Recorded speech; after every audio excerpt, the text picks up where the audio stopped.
Students, आज की class में हम स्टार्ट करते हैं class 12 political science chapter number 5 समकालीन विश्व में सुरक्षा। लास्ट क्लास की वीडियो में हमने समकालीन विश्व की सुरक्षा की पारंपरिक धारणाओं तक कवर कर लिया था। इस चैप्टर की जो टॉपिक है हमारा सुरक्षा की पारंपरिक धारणाओं तक हमने कवर कर लिया था। आज की क्लास में हम स्टार्ट करेंगे खतरों के नए स्कोप से। बेसिकली 3-4 टॉपिक्स ही रह गए हमारे इस चैप्टर के अंदर, और ये टॉपिक्स जो है वो हम आज की क्लास के अंदर फिनिश कर देंगे। अगर आप बुक के अंदर देखोगे तो यही 3 टॉपिक्स काफ़ी बड़े-बड़े दे रखे हैं, इसमें समझना मुश्किल हो सकता है।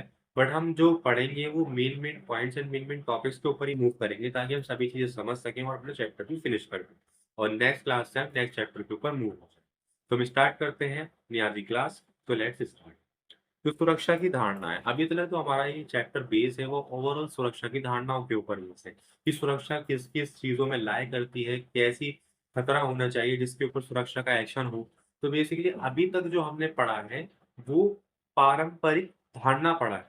ये आपको बुक के अंदर गिवन नहीं है, ये मैंने अपने नोट्स के अंदर लिख रखा है। सुरक्षा की जो धारणाएँ हैं, वो 2 चीज़ों के अंदर डिवाइड है, पहला पारंपरिक धारणा, दूसरा गैर पारंपरिक धारणा। अब पारंपरिक धारणाओं के अंदर क्या-क्या चीज़ें आती हैं, आप जानते हो, बट हम एक बार और रिव्यू कर लेते हैं। पहला आता है बाहरी सुरक्षा, दूसरा आता है आंतरिक सुरक्षा, पारंपरिक धारणाओं के अंदर। अब बाहरी सुरक्षा क्या होता है, बेसिकली सैन्य हमला, जनसंहार, शक्ति संतुलन, गठबंधन, शस्त्रीकरण। और आंतरिक मसलों के अंदर, आंतरिक खतरों के अंदर क्या आता है, कानूनी व्यवस्था, अलगाववाद, गृह युद्ध। गृह युद्ध इन द सेंस, जब कोई देश डिवाइड होता है तो जो डिवीजन होके जो हमारा क्षेत्र बढ़ जाता है, और वही क्षेत्र जो बढ़ जाता है, देश बन जाता है, वो वही हम पर हमला करे, और उस लड़ाई को क्या बोला जाता है, गृह युद्ध बोला जाता है। तो ये सब मसले जो आते हैं वो आंतरिक सुरक्षा के अंदर आते हैं, आंतरिक खतरों के अंदर आते हैं। आज की क्लास में जो हम पढ़ेंगे वो पढ़ेंगे गैर पारंपरिक धारणा। पारंपरिक धारणा तो हम पढ़ चुके हैं, आज हम पढ़ेंगे गैर पारंपरिक धारणा। तो इसके अंदर दो चीजें लाया करती है, पहला मानवता की सुरक्षा, दूसरा विश्व सुरक्षा। मानवता की सुरक्षा के अंदर क्या आता है, पहला भूख, महामारी, प्राकृतिक विपदा से सुरक्षा, ये सब टॉपिक्स आते हैं इसके अंदर। और विश्व सुरक्षा के अंदर आता है नवीन चुनौतियां, आतंकवाद, बीमारियों से सुरक्षा, जलवायु संकट से सुरक्षा शामिल है। यानी ये सब जो भी हमारे जलवायु होता है, बीमारियां होती हैं, संकट कई सारे आ जाते हैं, तो उनको विश्व सुरक्षा के अंदर लाया गया किया गया है इन कैटेगरीज को, बाकी मानवता की सुरक्षा के अंदर। तो हम पढ़ते हैं इनको और ब्रीफली। तो सुरक्षा की अपारंपरिक धारणाएं सैन्य खतरों के साथ साथ मानव अस्तित्व पर आने वाले खतरों से भी संबंधित है, यह हम पढ़ चुके हैं। सुरक्षा की अपारंपरिक अवधारणा के अंतर्गत मानवीय अस्तित्व पर चोट करने वाले व्यापक खतरों और आशंकाओं को शामिल किया जाता है, जैसा अकाल, महामारी, वैश्विक तापवृद्धि और आतंकवाद। तो ये सब टॉपिक बता रखे हैं कि सुरक्षा की जो अपारंपरिक धारणा होती है उसके अंदर किस किस चीजों को लायक किया जाता है। महामारी, वैश्विक तापवृद्धि, अकाल और आतंकवाद, ये सब भी सुरक्षा को जो है वो इफेक्ट डालती हैं, खतरों को इफेक्ट डालती हैं। अगर इन पे काम नहीं किया जाएगा तो ये भी हमारा सुरक्षा का एक मसला बन सकता है। और क्या चीजें हैं, सुरक्षा की अपारंपरिक अवधारणा के दो पक्ष हैं, पहला मानवता की सुरक्षा और दूसरा विश्व सुरक्षा। सुरक्षा की अपारंपरिक अवधारणा के अंतर्गत विश्व की सुरक्षा के समक्ष प्रमुख खतरे कुछ इस प्रकार हैं। पहला आतंकवाद, मानवाधिकार, वैश्विक निर्धनता, शरणार्थियों की समस्या, बीमारियां जैसे AIDS, world flu, F SARS यानी सीवियर एक्यूट रेस्पिरेटरी सिंड्रोम, ये सब चीजें होती हैं। और क्या बता रखा है, सहयोग मूलक सुरक्षा की अवधारणा अपारंपरिक खतरों से निपटने के लिए सैन्य संघर्ष की तुलना के अंतर्गत सहयोग से रणनीतियां तैयार करने पर बल देती है, यद्यपि अंतिम उपाय के रूप में बल प्रयोग किया जाता है। तो बेसिकली क्या बता रखा है हमें, पहले तो हम पढ़ लिया हमने सुरक्षा की अपारंपरिक धारणाओं के अंदर क्या क्या चीजें आती हैं। अकाल, महामारी, वैश्विक तापवृद्धि और आतंकवाद, ये सब चीजें भी इफेक्ट डालती है हमारी सुरक्षा को। और सुरक्षा की अपारंपरिक धारणा को दो चीजों के अंदर डिवाइड किया गया है, पहला मानवता की सुरक्षा, दूसरा विश्व सुरक्षा। अब सुरक्षा की अपारंपरिक धारणा के अंतर्गत विश्व सुरक्षा के समक्ष प्रमुख खतरे कुछ इस प्रकार हैं, यानी जो विश्व सुरक्षा है हमारा उसके अंदर क्या क्या चीजें खतरे आ जाते हैं, लाई करते हैं। पहला आतंकवाद, मानवाधिकार, वैश्विक निर्धनता, शरणार्थियों की समस्या, बीमारियां जैसे AIDS flu, bird flu, F SARS यानी सीवियर एक्यूट रेस्पिरेटरी सिंड्रोम। तो ये सब किसके अंदर आती है, हमारी विश्व सुरक्षा के अंदर। अब नेक्स्ट टॉपिक के ऊपर मूव करते हैं, पॉइंट के ऊपर सहयोग मूलक सुरक्षा की अवधारणा अपारंपरिक खतरों से निपटने के लिए सैन्य संघर्ष की तुलना में अंतरराष्ट्रीय सहयोग से रणनीतियां तैयार करने पर बल देती है। यद्यपि अंतिम उपाय तो क्या होता है, बल प्रयोग किया ही जाता है। यानी पहला जो टॉपिक होता है हमारा, किसी भी देश से कोई लड़ाई हो रही, किसी देश से कोई भी हमारा बन नहीं रही, तो उससे बैठ के विचार किया जाए, उस टॉपिक को बैठ के खत्म कर दिया जाए, अदरवाइज बल का प्रयोग किया जाए। जब सारे ही रास्ते बंद हो गए हों कि भाई अब ये बैठ के खत्म नहीं हो सकता, तभी बल का प्रयोग करना चाहिए, अदरवाइज नहीं करना चाहिए, क्योंकि इसका इफेक्ट हमारे देश के नागरिकों के साथ साथ, और सबसे बड़ी जो सुरक्षा होनी चाहिए वो सेना के ऊपर पड़ता है। जब कोई भी युद्ध होता है तो सेना सबसे ज्यादा जरूरी होता है।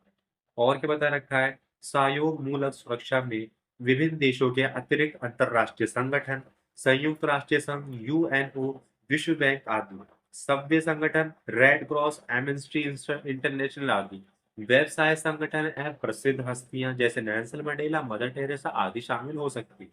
यानी कि जो सहयोग मूलक सुरक्षा में विभिन्न देशों के अतिरिक्त अंतरराष्ट्रीय संगठन है, वो क्या है? पहला तो यूएनओ है, जो कि हमने पढ़ा था लास्ट चैप्टर की वीडियो में। यूएनओ, विश्व बैंक और रेड क्रॉस, एमनेस्टी इंटरनेशनल आदि। और जो प्रसिद्ध हस्तियां हैं जैसे नेल्सन मंडेला, मदर टेरेसा आदि, तो ये सब जो है कि अंतरराष्ट्रीय संगठन है जो कि इन सबको एक तरह से शांति स्थापित करने के लिए काम करती है। कई देश में कोई गलत चीजें ना हो, मानव अधिकार से खिलवाड़ ना हो, या फिर किसी बीमारी, कोई बीमारी आ गई है, तो यूएनओ के टॉपिक के अंदर हमने पढ़ा था कि यूएनओ की भी कुछ ब्रांचेस होती हैं, यानी यूएनएसओ, यूएनएफआई है, ये सब चीजें होती है ना। तो वो क्या होती है, चिल्ड्रंस के ऊपर अगर कोई बीमारी आ रही है या चिल्ड्रन मर रहे हैं पैदा होते ही, तो उसके ऊपर दवाइयाँ तैयार करना, उसके ऊपर एक फंड देना हर एक देश को जिसमें आ रही है बीमारी। तो ये सब कैटेगरीज होती हैं जो कि हर एक देश में शांति स्थापित करना और कई सारी चीज़ों को स्थापित करती है।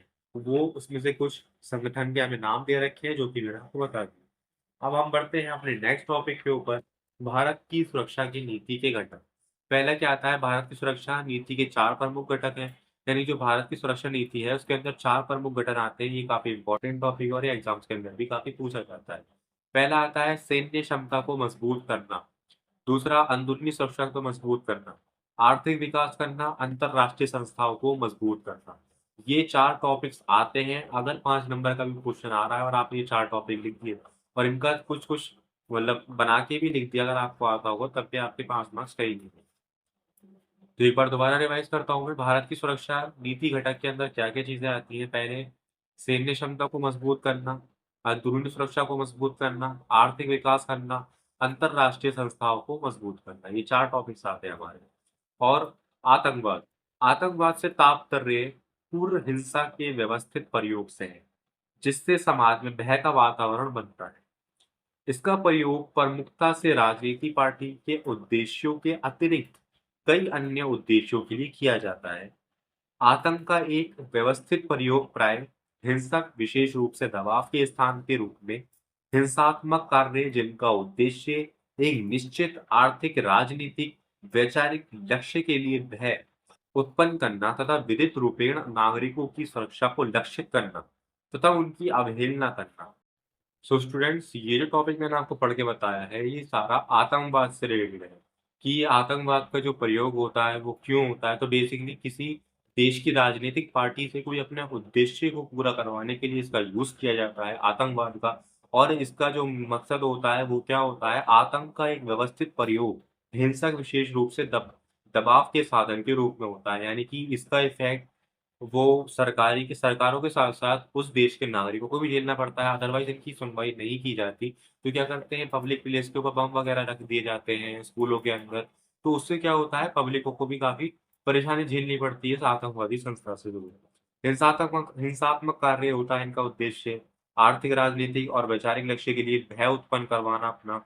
अब अच्छा, नागरिकों की सुरक्षा को लक्षित करना तथा उनकी अवहेलना, अवैधानिक हिंसा तथा युद्ध का प्रयोग करना। तो ये सब टॉपिक्स आते हैं हमारे इसके अंदर, आतंकवाद के अंदर।